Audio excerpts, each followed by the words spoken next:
Hi, Jed from Cook Culture. This is a video about how to deep clean your carbon steel skillet.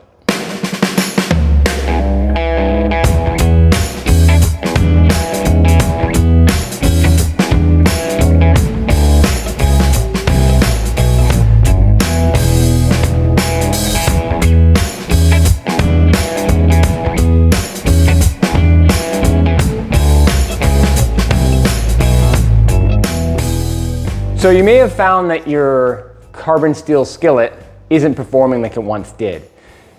Mostly, I would say mostly all the time, that's because of a buildup of carbonization. So you can get a bit of a sticky mess on your pan from using the wrong oils that you cook with, but a lot of time you can be cooking with the right oils, but over time you get a carbon buildup on your carbon steel fry pan. And regular maintenance, it could be every year, every few months, every 6 years, it all depends on your use. But stripping your pans down and taking the seasoning off, over time using a carbon steel or cast iron fry pan, that becomes part of regular maintenance. So I've already covered in a past video how to do it with a cleanser like Barkeeper's Friend. Today I'm gonna be taking two different types of carbon steel of their lifespan and using the self-cleaning function in our oven. So the first pan that I have is a DeBuyer carbon steel 11-inch pan that was heavily abused, used at way too high of a heat, not cared for properly, and just really left for dead. And it needs an absolute stripping. It can't be used. It's just not in usable shape anymore whatsoever. And so that pan is gonna go into the oven and hopefully we're gonna strip it right down. And the second pan is a pan that works pretty well, but it's starting to degrade in its quality because of the buildup on it. Its seasoning has broken down a little bit and it's got some carbonization.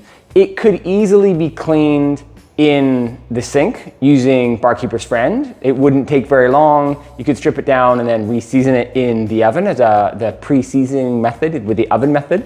But this guy, I'm doing the really damaged pan.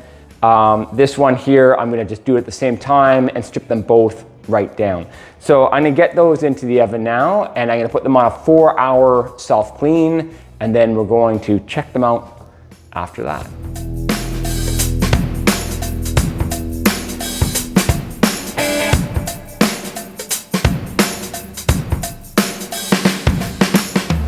Okay. So our two fry pans have been in the oven on self-clean now for well over 4 hours, or they self-clean for 4 hours, and then they've cooled. So they're on the cooling process. So I'm gonna pull them out here and have a look-see. And they're definitely in different shape than they were when they went in. It'll be interesting from this point here, there's a lot of carbonization has been cooked off of them, and now and it's interesting. The handles are in two different kind of shape. Yeah, it'll be interesting from here. I'll take them to the sink and give them a solid clean and see what happens with them. But yeah, it's interesting at least. I have no conclusion. It's all just a visual inspection. That looks like it's like definitely the one pan that was really badly abused is better, but my kind of regular pan that wasn't all too that bad, it just could, use some help, but we're still working fine. It doesn't look like it's much difference, but we'll see where it goes from here once we take the sink and give it a clean. Okay, so here is the results after some cleaning. So this was a small pan, the one in which, just needed some help to get back to being raw so I could re-season it. And this is the pan that was really badly damaged or abused. And it's done a pretty decent job overall of getting a lot of that really harsh carbon off. There's still some marking, but in all reality, the pan is super smooth and feels great. So, and I was surprised on this pan, the handle that was already kind of abused didn't get too badly beat up. But this pan did. The handle that was in really good shape before got really quite dried out. So it's smooth. It still feels fine. It's not cracked, it's not blistered. The little silicone bee that this guy is pretty burnt there, he dried and popped out. It's done nothing to do with how it's going to use.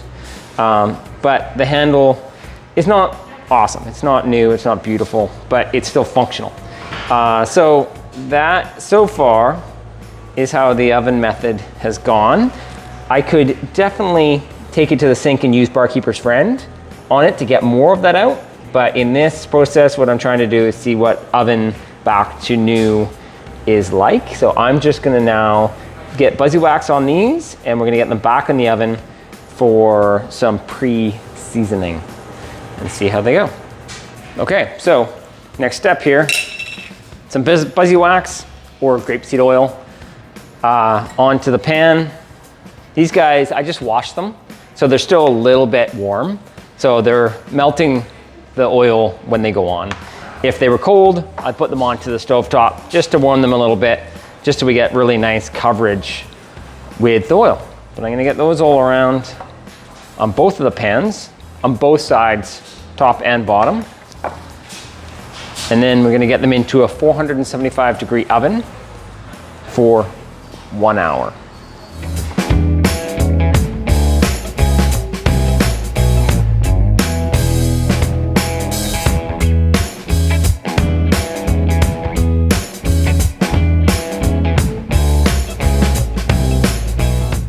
So those guys are all covered. We're gonna get those into a preheated, we're gonna get this guy down here, into a preheated 475-degree oven.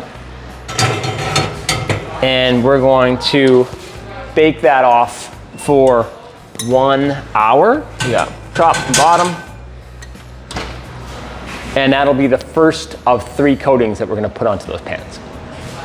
Okay, so our pans that we have stripped down and put some seasoning onto are done in their oven. So they've been in there for an hour at 475. And they're good dark blacky sort of color. They definitely look different than from when they're new and the first time that you're gonna season them. It's hard to see any kind of golden in them, but there's a tinge there.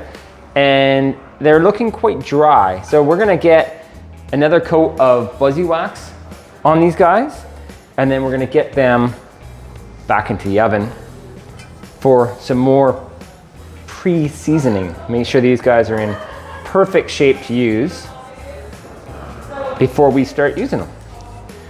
So a nice simple coat on both of those. Now we're gonna let those cool right down to room temperature, so they're cold to touch. So everything just locks right in on that surface. And the new Buzzy Wax I just put on has a chance to polymerize on these piping hot pans.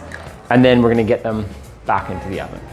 Okay, so those guys are all done. They've gone through, there's 3 different cycles. And they are looking beautiful. Yeah, they're an interesting dark. The cooking in the oven for the self-clean definitely darkened the steel. It really made it like almost like a blue steel, which is interesting. So blue steel is a heat treatment that is done to carbon steel that stops it from oxidizing. So when you see it in the store, it doesn't have beeswax on it. It's like a bluey, blacky color. And this is more of like what's happened. And that's a heat treatment that they do in the factory. Same thing that it looks like has kind of happened here a little bit.